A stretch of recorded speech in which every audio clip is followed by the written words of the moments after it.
जी, बिल्कुल। तो capacity building की आप बात कर रहे हैं, लेकिन आपने ये भी कहा कि जो ये साइबर क्राइम की महामारी है, इसके प्रति हमें कानून को मज़बूत करने की ज़रूरत है। हमारी भी कहीं न कहीं कमी नज़र आती है सरकारी स्तर पर, गवर्नमेंट लेवल पर। अब मैं भारत की अगर बात करूँ, दिल्ली की बात करूँ, बड़े-बड़े शहरों की बात करूँ, महानगरों की बात करूँ, चाहे हम जिस तरह हैदराबाद की बात करते हैं तेलंगाना में, या फिर हम मुंबई की बात करते हैं, तो कौन से ऐसे भारत के शहर हैं, राज्य हैं, जहाँ आपने देखा कि साइबर क्राइम में इस पैंडेमिक के दौरान अचानक से बढ़ोतरी हो गई और किस तरह की ये क्राइम बढ़ने लगे? क्या नए तरीके के मोडस ऑपरेंडी सामने आए? चाहे तेलंगाना की बात हो, चाहे दिल्ली की बात हो, चाहे और बड़े शहरों की बात हो, तो जो नेचर ऑफ क्राइम है, उसमें क्या बदलाव आए हैं?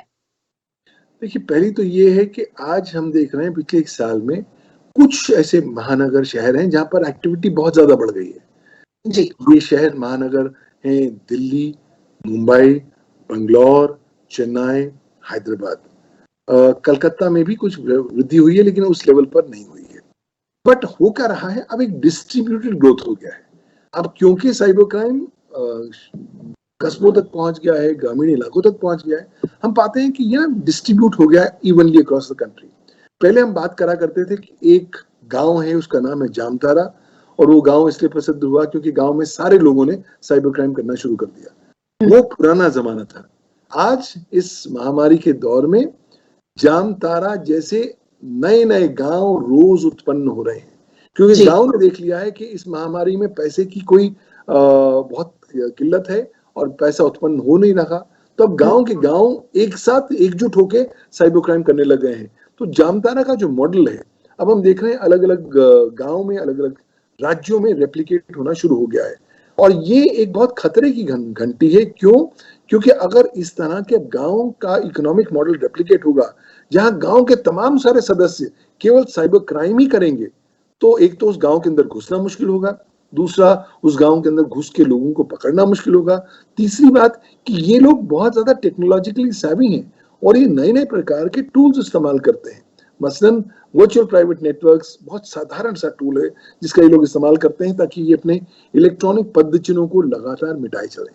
और हम पाते हैं कि जब आप पुलिस के पास भी जाएं तो उन्हें लगता है कि साइबर क्राइम एक बहुत ही छोटा सा साइबर क्राइम है, मतलब कानून की दृष्टि से देखा जाए तो बहुत माइनर ऑफेंस है। तो वो कहते हैं कि साहब हमें रेप, किडनैपिंग, मर्डर जैसे मेजर ऑफेंसेस पे कॉन्सेंट्रेट करना है, इनके लिए हमारे पास समय नहीं है। यही कारणवश है कि क्योंकि पुलिस ज्यादा आपकी साइबर क्राइम को रजिस्टर नहीं कर रही थी, तो केंद्रीय सरकार गृह मंत्रालय ने एक नए पोर्टल का उद्घाटन किया जिसे हम बोलते हैं cybercrime.gov.in। ये राष्ट्रीय साइबर क्राइम रिपोर्टिंग पोर्टल है।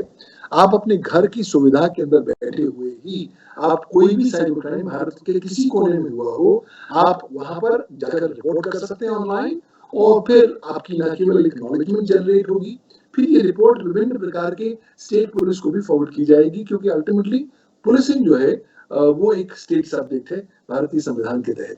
और वो फिर उस राज्य की पुलिस के ऊपर जिम्मेवारी होगी कि क्या वो उस रिपोर्टिंग के आधार पर मुकदमा दर्ज करती है या नहीं।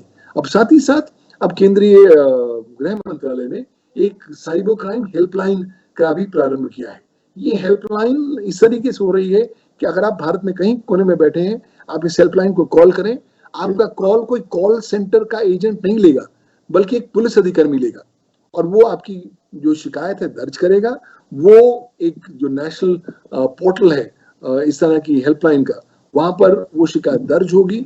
और साथ ही साथ अगर ये फाइनेंशियल शिकायत है, खासतौर पर फाइनेंशियल फ्रॉड को लेकर, तो जिस जिस बैंक के साथ ये इशू हो रहा है या जहां पर फ्रॉड होने की शिकायत की जा रही है, उस बैंक को तुरंत इतला दे दी जाएगी कि साहब ये इन्फॉर्मेशन आ गई है, अगर आपकी पाइपलाइन में कोई पैसा बचा है तो उसको संभाल के रख लीजिए, उसको फ्रीज कर दीजिए, ताकि साइबर क्रिमिनल उस पैसे को अपने अकाउंट से ना निकाल सके। तो ये अलग अलग हम लोग कोशिश कर रहे हैं। सरकार लगातार प्रयत्नशील है इस दिशा में कि वो लोगों की सुविधाओं को बढ़ाए और लोगों की जो समस्याएं हैं उनका निवारण कर सके। साथ ही साथ अब केंद्रीय सरकार ने सूचना प्रौद्योगिकी रूल्स 2021 को गजट में प्रकाशित कर दिया है, और ये रूल्स 25 फरवरी 2021 से लागू हो गए हैं। इन रूल्स के तहत अब विभिन्न प्रकार के जो सर्विस प्रोवाइडर्स हैं उनके ऊपर भी अब विभिन्न ज़िम्मेवारियों को परिभाषित किया गया है। अगर आपको लगता है कि आपके किसी प्लेटफ़ॉर्म पर आपको फाइनेंशियल लॉस हो रहा है या फाइनेंशियल फ्रॉड हुआ है, तो आप उस प्लेटफ़ॉर्म पर तुरंत कंप्लेंट करेंगे और आपकी कंप्लेंट को 24 घंटों के अंदर-अंदर ये जो प्लेटफ़ॉर्म ओनर है, इंटरमीडियरी है, वो उसे एक्नॉलेज करेगा और 15 दिनों में आपकी इस जो प्रॉब्लम है, ग्रीवेंस है, उसका निवारण करेगा। साथ ही साथ अब रिज़र्व बैंक ऑफ इंडिया की भी एक नोटिफ़िकेशन आ गई है, जो कहती है कि साहब अगर आपके बैंक से पैसे निकले हैं और उस अनावश्यक पैसे निकलने में आपका कोई रोल नहीं है, तो आप बैंक को 72 घंटों के अंदर-अंदर आप कृपया लिखत में शिकायत दीजिए और जितना आपका पैसा गया है, वो तमाम सारा पैसा बैंक वापस आपके अकाउंट में डाल देगा। और अगर आप बहुत ज़्यादा इसको फ़ॉलो अप करेंगे तो बैंक पैसा डाल भी देता है। अगर सिर्फ़ एक बार कंप्लेंट करके छोड़ देंगे तो बैंक कहीं न कहीं कोशिश करता है कि उसको पैसा ना देना पड़े। तो आज नए-नए विकल्प आ गए हैं ताकि जी। आपको कुछ रेमेडीज़ प्रदान की जाएँ, लेकिन फिर भी खतरा और उसके जो बादल हैं, चारों ओर मंडरा रहे हैं।